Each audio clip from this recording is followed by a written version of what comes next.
Valley News Now. I'm Devin Fry. Tonight, we're keeping you up to date on what is going on, what we're working on here across the area in our very busy newsroom. Gave you a little bit of a sneak peek there of what we can expect. That was Harrison Prey. We're going to check in with him here in a few minutes, just kind of talk about the story he's been working on. As a matter of fact, let's just go to Harrison now. Harrison, we have you standing out in the heat today. We got you out in Detroit Lakes. Kind of talk to us about what you're working on tonight.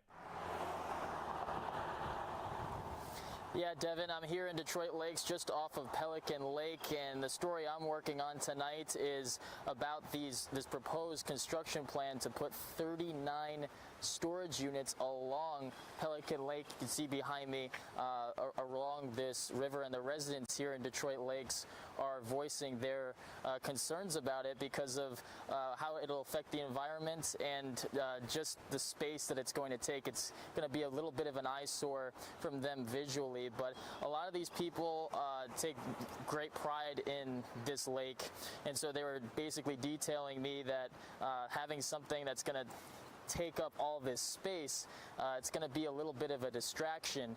And so, I was able to talk to these people who were gathered together. We had a caller call in to our station notifying us about this construction plan and how it'll be right along the lake here.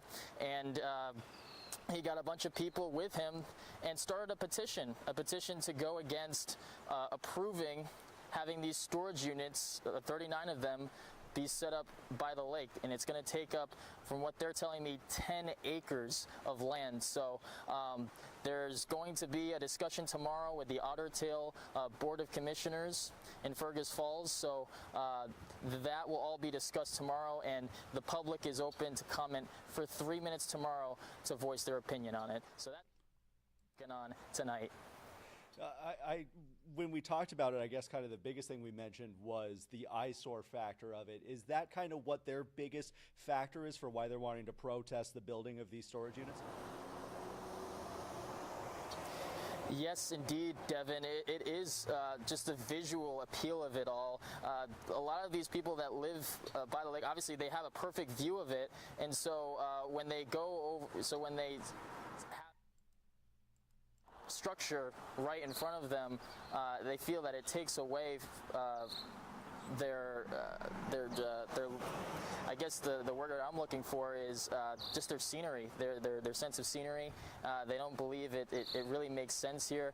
And when I was talking to Chris Hampson, the guy that called in to our newsroom about this construction plan, he said that this is going to affect future generations for hundreds of years if this gets put into place. When it came to what types of things are going to be in those storage units, he's unsure at the moment, but he feels like he's going to hear more about it tomorrow in the meeting. I imagine that's going to be a very interesting meeting. Do they know at this point what they can do to stop this process? What have their communications been like with the city so far when it comes to this process? Or at least what have they told you that they expect to come from this? That's a good question, Devin. What they told me is that by creating a petition, they're able to get, right now it's over 400 signatures. So by signing a petition, they're basically rebelling, basically sending a message that, hey, you shouldn't go forward with this plan. And by doing that, that kind of sends them a little, hey, we don't think this should be here. I'm glad that this meeting is being put together because, again, visually it's not appealing, and the fact that it's going to take up 10 acres of land, that's, it's not just a little, space along the street here by the lake. It's going to take up a lot of space. So what they were telling me was they're communicating with them through the petition, and they're communicating with them email and calling the Otter Tail County Board of Commissioners. Gotcha. Thank you very much, Harrison. We're going to keep our eye on this one as this develops. Of course, Harrison's going to have much more on this tonight. Harrison, you enjoying the heat out there? Or is it tempting to dive into the lake at this point? It's very tempting, Devin.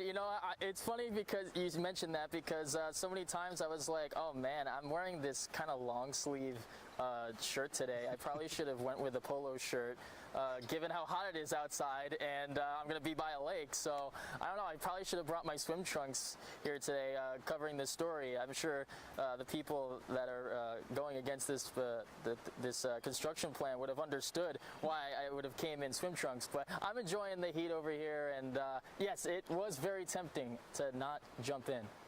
We got to work on your wardrobe for the summer. This is our third consecutive day of 90-plus degree temperatures, and out there in a long-sleeve shirt. I love it, Harrison. In case you're just joining us here on this live stream here on Valley News Now, Harrison Prey out in Detroit Lakes right now. Citizens there protesting the building of a new storage unit that's going to take up 10 acres of land by Pelican Lake out there. Something to watch for tonight. Harrison Prey, like I said, is going to have much more coming up tonight at 6. So be sure to stay tuned to that.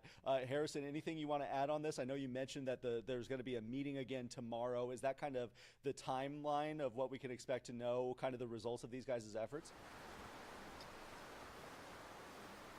That is correct, Devin. That is when they're expecting to get their results by tomorrow. May need to double check again because they are having another meeting on May 20th. On that meeting, the public won't be able to comment then, but tomorrow will basically be the time for the public to comment with them, to comment with the Board of Commissioners. So they'll be able to resurface that idea and come to a decision, I think, over the next 2 meetings. So tomorrow, well, at 7 p.m. in Fergus Falls, that's when you can expect the public to comment. But when it comes to a decision, I'll need to get back to you on that and look through my interviews today to be able to confirm that answer. But yeah, we'll be able to give you plenty here on Valley News Live tonight. Yeah, enjoy the hot weather and hopefully dress better next time. So sending it back to you, Devin. Got you. Perfect, Harrison. Let's get you back to Fargo, buddy. Thank you very much for all your hard work. And we're going to see the results of that hard work tonight. Harrison's going to have his story coming up tonight at 6 and 10. Be sure to stay tuned, and we're going to keep you updated throughout the day as well with other projects that we've been working on here at Valley News Live. Be sure to stay tuned for that. But for now, this is Devin Fry on the Valley News Now Digital Desk.